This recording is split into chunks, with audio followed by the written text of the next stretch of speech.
नमस्कार साथियों, सीईसी गुरुकुल व्याख्यान माला में आपका हार्दिक अभिनंदन। आज हम सूर्यकांत त्रिपाठी निराला, जो छायावाद के आलोक स्तंभ है, छायावाद के आधारभूत कवियों में जिनकी गणना की जाती है और आप सब जिनसे परिचित हैं, और उनकी एक प्रसिद्ध कविता है जागो फिर एक बार। दो कविताएं हैं इसी शीर्षक से, तो आज इसके पहला भाग जो है उसकी चर्चा हम आज करेंगे। ये कविता कब लिखी गई, इस कविता के पीछे कवि का क्या उद्देश्य था, और वे कविता वर्तमान संदर्भ में आज भी कितनी समसामयिक है, इस पर चर्चा करेंगे।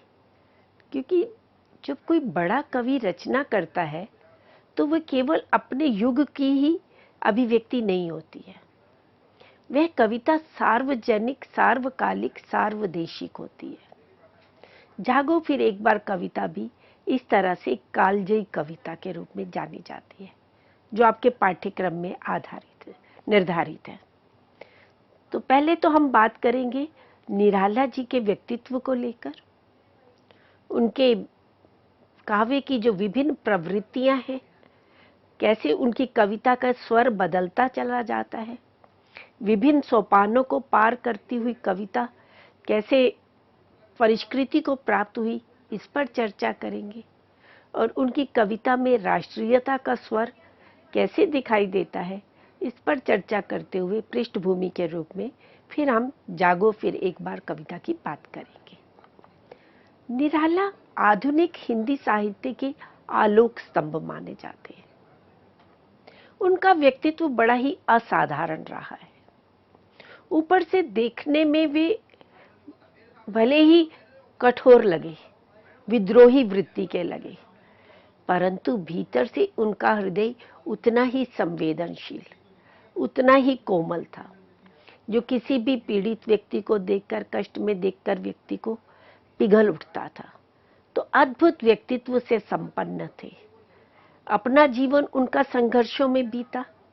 प्रारंभ से लेकर मृत्यु पर्यंत वो निरंतर संघर्षों का सामना करते रहे, परंतु कभी भी उन्होंने उन संघर्षों के समक्ष घुटने नहीं टेके।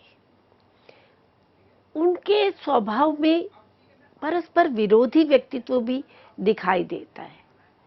एक तरफ उनके स्वभाव में कोमल संवेदनशीलता दिखाई देती है, प्रकृति के प्रति एक सुकुमारता का, कोमलता का भाव दिखाई देता है, और वहीं दूसरी ओर उनकी कविताओं में विद्रोह का स्वर चरम में दिखाई देता है, ओज दिखाई देता है। क्रांति के अग्रदूत के नाम से वे जाने गए। एक और मानव आस्था का भाव प्रबल दिखाई देता है, तो दूसरी ओर परंपराओं का, रूढ़ियों का, समाज को जड़ बना देने वाली ऐसी शक्तियों का के प्रति विद्रोह का भाव रखते हुए दिखाई देते हैं। तो इस तरह से, और साहित्य के क्षेत्र में विविध विधाओं में रचना करते हैं। कविताओं की रचना की, कहानियों की रचना की, उपन्यासों की रचना की, यात्रा वृतांत लिखे। तो इस प्रकार से बहुमुखी प्रतिभा से संपन्न साहित्यकार रहे। और निराला के जब हम कविता की बात करते हैं, यद्यपि उन्होंने छायावाद के समय कविता का लेखन प्रारंभ कर दिया था, कविता छायावादी कवि कहलाते हैं, परंतु उनकी कविता छायावाद से, छायावादी प्रवृत्तियों से प्रारंभ होकर प्रगतिवाद, नई कविता तक का स्वर उसमें हमें दिखाई देता है।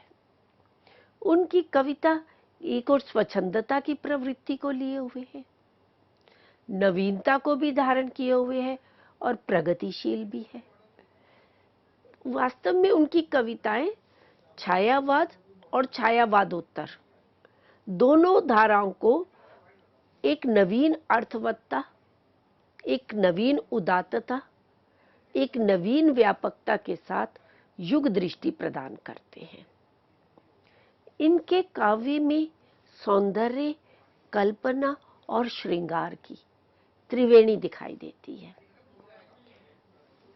कहीं वो प्रकृति के सौंदर्य का वर्णन कर रहे हैं, कहीं सुकुमार कल्पनाएं उनकी दिखाई दे रही हैं, कहीं वो प्रेम की सरस धारा से युक्त हैं, और कहीं कविताओं में राष्ट्रीय और सांस्कृतिक चेतना का भाव भी दिखाई देता है। जो उनके प्रारंभिक कविताएं हैं, जब वो प्रथम सोपान की, जिन्हें हम कविताएं कह सकते हैं, उनमें सौंदर्य भाव, कल्पना की ऊंची उड़ान, प्रेम का भाव अधिक मुखरित दिखाई देता है। और फिर वही कविता का स्वर राष्ट्रीयता की ओर मुड़ता है, सांस्कृतिक चेतना की ओर मुड़ता है, और फिर आगे बढ़ते बढ़ते वही कविता में एक विद्रोह का, क्रांति का भाव जागृत होता है, और फिर सामाजिक शोषण के विरुद्ध, सामाजिक विसंगतियों के विरुद्ध, राजनीतिक विद्रूपताओं के विरुद्ध एक क्रांति का आह्वान करते हुए भी दिखाई देते हैं। जहां तक इनके काव्य संग्रहों की बात करें, इनका पहला काव्य संग्रह तो अनामिका था, जहां से इन्होंने अपना कविता लेखन प्रारंभ किया। यही अनामिका फिर दोबारा पुनः अपने नवीन कलेवर के साथ प्रकाशित हुआ था। तो कुछ विद्वान तो अनामिका को पहला काव्य संग्रह मानते हैं, पर कुछ विद्वान परिमल को उनका पहला काव्य संग्रह मानते हैं। वास्तव में अनामिका पहले था, फिर परिमल दूसरा काव्य संग्रह आया 1930 में, और उसके पश्चात अनामिका ही पुनः प्रकाशित हुआ 1938 में। तो 1930 में परिमल इनका दूसरा काव्य संग्रह प्रकाशित हुआ। ये निराला की काव्य कला के विकास का प्रथम चरण के रूप में हम इसकी कविताओं को देख सकते हैं। अनामिका, परिमल, गीतिका, अणिमा, बेला, तुलसीदास, कुकुरमुत्ता, तो इस तरह से विभिन्न सोपानों को प्राप्त करती हुई सांदे काकली तक इनकी जो काव्य कला का विकास है, वो विभिन्न सोपानों में विभिन्न प्रवृत्तियों से युक्त दिखाई देता है। और इनकी कविताओं में प्रवृत्ति की दृष्टि से देखें तो पर्याप्त वैविध्य दिखाई देता है। विशेष रूप से परिमल काव्य संग्रह की जो कविताएं हैं, वो विविध रंगों से युक्त हैं, विविध प्रकार की कविताएं हैं। उनमें गीत भी है, प्रगीत भी है, दीर्घ प्रगीत भी है, स्वच्छंद छंद की कविताएं भी हैं। इनकी जो प्रमुख कविताएं जो परिमल में संकलित हैं, वे है तुम और मैं, ध्वनि। ये आध्यात्मिक चेतना से युक्त है, अध्यात्म परक कविताएं हैं। फिर जूही की कली जैसी कविताएं दिखती हैं, जो श्रृंगार परक है, सौंदर्य के एक नवीन आयाम को प्रस्तुत करने वाली कविताएं हैं। और जूही की कली तो बिल्कुल कविता के क्षेत्र में एक नवीन भावबोध को लेकर प्रस्तुत हुई, और जिस तरह से एक नवीन कथ्य को, नवीन शिल्प को लेकर के इस कविता की रचना की, तो उसकी प्रशंसा भी बहुत हुई और उसकी निंदा भी बहुत हुई। उसको प्रकाशित करने के लिए भी इनकार कर दिया गया, उसको नहीं प्रकाशित किया गया। और फिर बाद में निराला द्वारा संपादित जो पत्र था, साप्ताहिक पत्र मतवाला, उसके मुख पृष्ठ पर यह कविता प्रकाशित हुई और बाद में बहुत सराही भी गई। इसी तरह से बादल राग कविता बड़ी ही प्रसिद्ध कविता रही, और जागो फिर एक बार, जिसकी आज हम चर्चा करने जा रहे हैं, ये भी इनकी परिमल में संकलित प्रमुख कविताओं में से एक है, जो राष्ट्रीय चेतना के भावबोध से युक्त है। फिर भिक्षुक, विधवा, ये प्रगतिशील उनकी चेतना को अभिव्यक्त करने वाली कविताएं। संध्या सुंदरी कविता जो प्रकृति के भावबोध से युक्त है, सौंदर्य और श्रृंगार के भावबोध से युक्त है। तो इस तरह से इनके परिमल में जो कविताओं का संग्रह है, वो पर्याप्त वैविध्य लिया हुआ है, विविध कविताओं का संग्रह है। और भाव और शिल्प दोनों ही क्षेत्रों में निराला जी जो है, वे परंपरा का विरोध करते हुए दिखाई देते हैं। और इनकी कविताओं में, चाहे हम भाव की दृष्टि से देखें अथवा शिल्प की दृष्टि से देखें, स्वच्छंदता का स्वर मुखर होकर के आया है। भाव के क्षेत्र में उनकी परिवर्तन परंपरा का विरोध किस रूप में दिखाई देता है? कहीं वे क्रांति के स्वर के रूप में क्रांति का आह्वान करते हुए दिखाई देते हैं, कहीं रूढ़ परंपराओं के प्रति विरोध का स्वर अपनाते हैं। और स्वच्छंदतावाद के भाव को जो उस समय तो नकारा गया, उस समय तो उसके ऊपर पर्याप्त रूप से आक्षेप लगाए गए, पर परवर्ती काल के जो कवि थे उन्होंने निराला के भावबोध को फिर अपनाया। तो इस तरह से भाव के क्षेत्र में उनका जो स्वच्छंदता का स्वर था वो मुखरित हुआ है। इसी तरह से शिल्प के क्षेत्र में भी निराला स्वच्छंदता के पक्षधर रहे हैं। छायावादी कविता से पूर्व, विशेष रूप से रीतिकालीन कविता या उससे पूर्व जब हम मध्यकालीन कविता देखते हैं, मध्यकाल तो खैर कविता के लिए लिखा ही, कविता की ही नहीं गई, वहां तो भक्ति का स्वर प्रमुख रहा, पर रीतिकाल में जो कविता की गई वे शिल्प के स्तर पर पर्याप्त समृद्ध कविता थी। वहां शिल्प क्षेत्र में अनेक नवीन प्रयोग हुए, जिससे कविता में भाव प्रकट नहीं हो पाया, भाव कहीं दब गया और कला पक्ष प्रबल हो गया। तो ये इस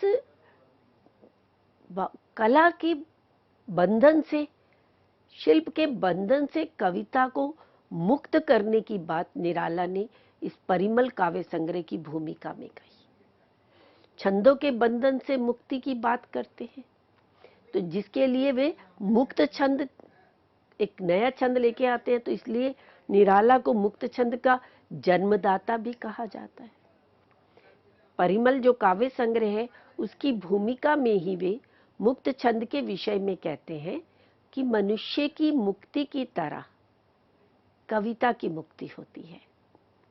मनुष्यों की मुक्ति कर्म के बंधन से छुटकारा पाना है और कविता की मुक्ति छंदों के शासन से अलग हो जाना है।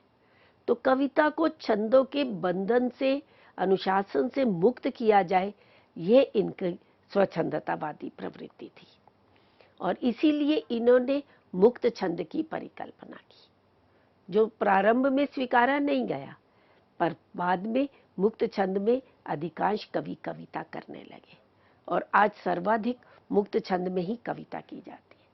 मुक्त छंद अपने आप में मुक्त होते हुए भी लय, ताल, अन्विति से युक्त है, भाव बोध से युक्त है, जिससे कविता जकड़ी हुई नहीं प्रतीत होती, अपितु कविता अपनी स्वाभाविकता में अपने भावबोध को प्रस्तुत करने में समर्थ होती है। तो इस तरह से निराला ने परिमल से जो मुक्त छंद में कविता करना प्रारंभ किया, वह आगे चल करके उनके सभी कविता संग्रहों में दिखाई देते हैं। अब हम बात करते हैं मित्रों, जागो फिर एक बार कविता की, जिसकी आज हम समीक्षा करेंगे, जिसकी आज हम व्याख्या करेंगे। यह कविता परिमल काव्य संग्रह में संकलित है, जो 1930 में प्रकाशित हुआ। पर यह कविता इस संग्रह में प्रकाशित होने से पूर्व मतवाला पत्रिका में प्रकाशित हुई। मतवाला जो साप्ताहिक पत्र था, उसके 9 जनवरी 1926 के अंक में पहला भाग प्रकाशित हुआ। ये कविता 2 भागों में है, जिसमें राष्ट्रीय चेतना का भाव जागृत किया गया है, परंतु वह राष्ट्रीय एकता का भाव पहली कविता में प्रकृति के उपादानों के माध्यम से किया गया है और दूसरे भाग में अतीत के गौरवमय इतिहास से प्रेरणा लेते हुए राष्ट्रीय चेतना जगाने का प्रयास किया गया है। तो पहला भाग 9 जनवरी 1926 के अंक में प्रकाशित हुआ और दूसरा भाग 27 मार्च 1926 के अंक में प्रकाशित हुआ और बाद में फिर यही कविताएं परिमल में संकलित की गई, जिसका प्रकाशन 1930 में हुआ।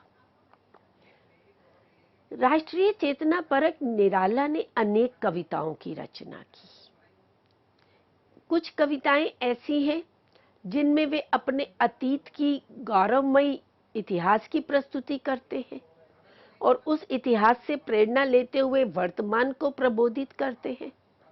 और कुछ कविताएं ऐसी हैं जो वर्तमान में युवकों को आह्वान करती हुई, क्रांति के लिए प्रेरित करती हुई प्रतीत होती है।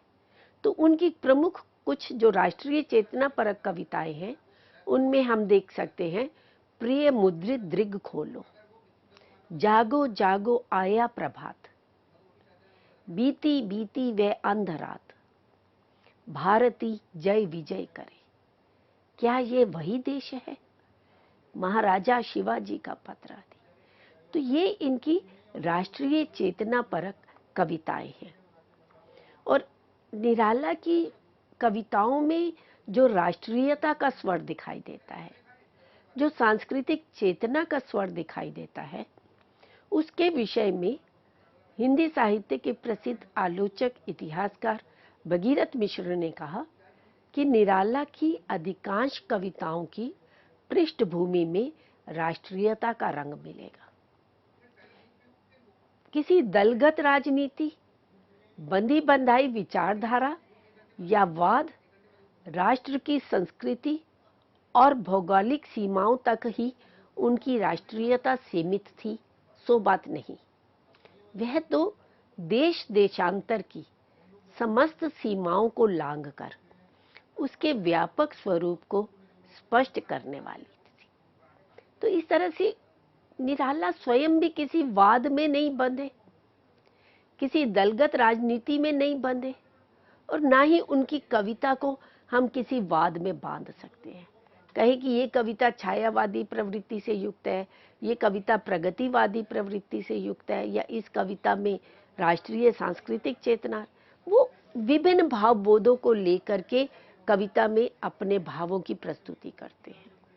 और जो राष्ट्रीय चेतना की बात है, वे भी संकीर्ण नहीं है, संकुचित नहीं है।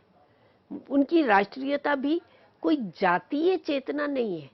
वे वहाँ इनकी राष्ट्रीयता एक व्यापक स्वरूप को लेकर के, भौगोलिक सीमाओं को पार करते हुए, देश देशांतर की सीमाओं को लांघ करके एक विस्तृत भावबोध को प्रस्तुत करने वाली है। वस्तुतः निराला की जो राष्ट्रीयता है, वे ऊपरी नहीं थी और ना आयातिती थी। वे कोई बाहर से एक्सपोर्ट की हुई नहीं थी, कहीं किसी की नकल नहीं थी। वे तो भारत की मिट्टी से ही पनपी और बड़ी थी। तो इस तरह से राष्ट्रीयता की जो भावना है, चेतना है, वो निराला जी के हृदय के भीतर कहीं समाहित थी। और वे राष्ट्रीयता की भावना जब प्रकट होती है, अपने भावबोध के साथ जब बाहर निकलती है, तो एक स्वाभाविक रंग बिखेरती हुई दिखाई देती है। और इस चेतना को हम जागो फिर एक बार कविता के माध्यम से देखेंगे। अब ये कविता संग्रह 1930 में प्रकाशित हुआ है, और उससे पूर्व मतवाला पत्र में 1926 में ये कविता प्रकाशित हो गई थी। तो उससे पूर्व उन्होंने लिखी है। तो कवि अपने परिवेश से, अपनी युगीन परिस्थितियों से कटकर कविता नहीं कर सकता। वे परिवेश, वे समसामयिक स्थितियां कहीं उसको प्रभावित करती हैं, उद्वेलित करती हैं, कविता के रूप में या रचना के रूप में अभिव्यक्ति के लिए आतुरता प्रदान करती हैं। समाज में जिस तरह से सांस्कृतिक अवमूल्यन हो रहा था, राजनीतिक स्तर पर जिस तरह से वैषम्य, विसंगतियां, विकृतियां आ रही थी, तो इस भावबोध को वो अपनी तुलसीदास कविता के माध्यम से, जो उनकी प्रबंध कविता है, उसके माध्यम से प्रस्तुत करते हैं। राजनीतिक क्षेत्र में सामंतीय व्यवस्था के ऊपर व्यंग्य करते हुए विद्रोह के रूप में कुकुरमुत्ता जैसी रचनाएं प्रस्तुत करते हैं। इसी तरह से भारतवासियों की अकर्मण्यता को, उनकी निष्क्रियता को, उनकी तंद्रा को तोड़ने के लिए, उनकी मोह निद्रा को भंग करने के लिए, उन्हें देश की आजादी के लिए आह्वान करने के लिए वे जागो फिर एक बार कविता की रचना करते हैं। ये कविता एक उद्बोधन परक कविता है। देशवासियों को जगाने वाली कविता है। आह्वान करते हैं क्रांति के लिए, देश को आजाद कराने के लिए, स्वतंत्र कराने के लिए, आगे आने के लिए। पहले हम इसके शीर्षक की बात करें। कविता का शीर्षक है जागो फिर एक बार। जागो से क्या अभिप्राय है? जगाना एक तो होता है नींद से जगाना, कोई सोया हुआ है, हम उसको नींद से जगा रहे हैं, वो जागना है। परंतु यहां जागने से अभिप्राय उदासीनता को, निष्क्रियता को, आलस्य को परित्याग करके सजग सचेत हो जाना, अपने देश के प्रति सजगता का भाव, देश को पराधीनता के भाव से मुक्त कराने का भाव, तो ये जागना है। और फिर आया, फिर मतलब पुनः दोबारा, तो इसका मतलब ये जगाने का कार्य पहले भी हुआ।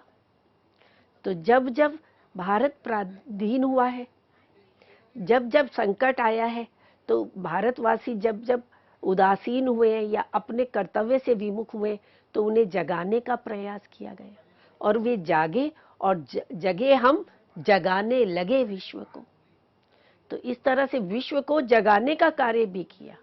तो ये हमारे वैदिक काल से वैदिक ऋषि मुनियों ने विभिन्न क्षेत्रों में, अध्यात्म के क्षेत्र में, समाज में जागृति उत्पन्न की। हमारे देखिए मध्यकाल में पूरे भक्तिकालीन संतों ने, महाभक्तों ने समाज को जागृत करने का प्रयास किया, उनको जगाया, उनके भीतर जो चेतना प्रसुप्त हो गई थी, अकर्मण्य हो गई थी, उनको जगाया और उनको अध्यात्म की ओर, ईश्वर भक्ति की ओर मोड़ा। और यही चेतना जगाने का प्रयास निराला अपने युगीन समाज में करते हैं। वे समाज, वे भारतवासी जो अब फिर उदासीन हो गए हैं, अकर्मण्य हो गए हैं, कुछ भी हो हमें क्या लेना। भारतेंदु भी अपने नाटकों में यही बात करते हैं कि जनता की स्थिति, मनस्थिति कैसी हो गई है, उदासीनता वाली, क्योंकि वो देख रहे हैं शासन के उत्पीड़न को, शासक सत्ता की द्वारा किए गए शोषण को, और उसको सहन करना वे अपनी नियति मान चुके हैं।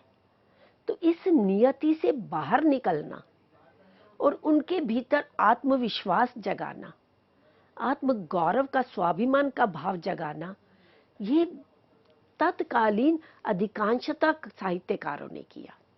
चाहे हम भारतेंदु युग के कवि देखते हैं, द्विवेदी युगीन कवियों को देखते हैं, मैथिली शरण गुप्त ने भारत भारती की रचना की, साकेत जैसे महाकाव्य की रचना की।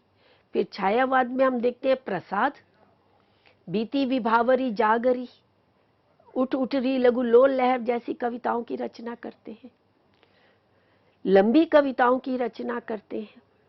और इसी तरह से निराला भी राष्ट्रीयता की भावना जगाने के लिए, राष्ट्रीयता की चेतना जगाने के लिए, भारतवासियों में उनके खोए हुए आत्मविश्वास को पुनः जगाने के लिए, उनका स्वाभिमान जगाने के लिए कविताओं की रचना करते हैं। तो जागो फिर एक बार, मतलब फिर पुनः जागने की आज भी आवश्यकता है। आज भी अपन भारतवासियों को अपने अतीत के गौरव को याद करके जागने की, सजग होने की, सचेत होने की आवश्यकता है। तो ये जागना, सचेत होना, सजग होना, सावधान होना, कर्मशील होना, उसके लिए आया है। और फिर इतिहास से जोड़ता है, अपनी परंपरा से जोड़ता है। तो इस तरह से शीर्षक ही सार्थक है, सांकेतिक है। अब हम कविता की पंक्तियां देखते हैं। पहला ही जो छंद है, वहां वे कहते हैं, प्यारे जगाते हुए हारे सब तारे तुम्हें, अरुण पंख तरुण किरण खड़ी खोलती है द्वार, जागो फिर एक बार। देखिए कविता का पहला शब्द ही प्यारे संबोधन से हुआ है। हम प्यारे किसको कहते हैं? जिसके साथ हमारा एक भावात्मक संबंध होता है, जिसके साथ हमारा एक आत्मीयता का संबंध होता है। तो यहाँ प्यारे भारतवासियों के लिए आया है, राष्ट्र के निवासियों के लिए आया है। तो जब हम किसी के साथ आत्मीयता का संबंध स्थापित कर लेते हैं, तो जब हम अपनी बात कहते हैं तो वो सामने वाला का भी भाव हमारे साथ जुड़ जाता है। तो वे कहते हैं कि हे मेरे प्यारे भारतवासियों, जगाते हुए हारे सब तारे तुम्हें, कि सारे तारे जो आकाश में तारे हैं वे तुम्हें जगाते हुए हार गए हैं। मैंने अभी कहा कि कवि ने प्रकृति के विभिन्न उपादानों को लेकर के प्रकृति के माध्यम से जागृति का भाव जगाया है, जागृति की चेतना जगाने का प्रयास किया है।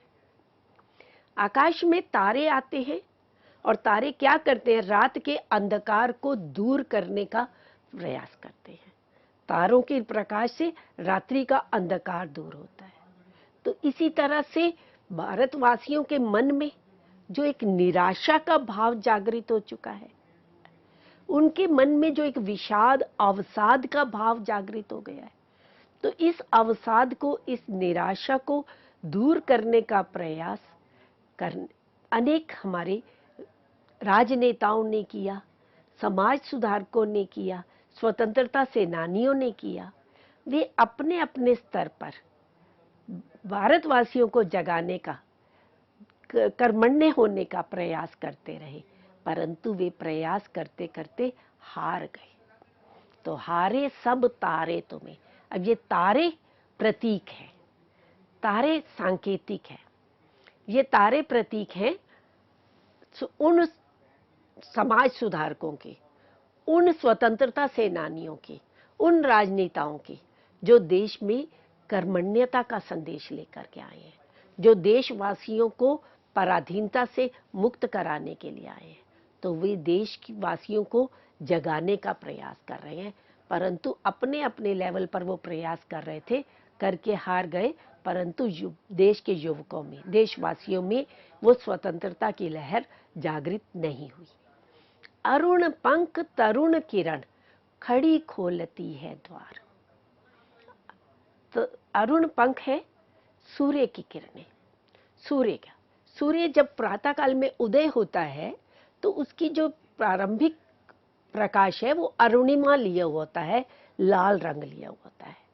और जो सूर्य की प्रातःकालीन किरणें हैं वो उनके लिए कवि ने तरुण किरण शब्द कहा।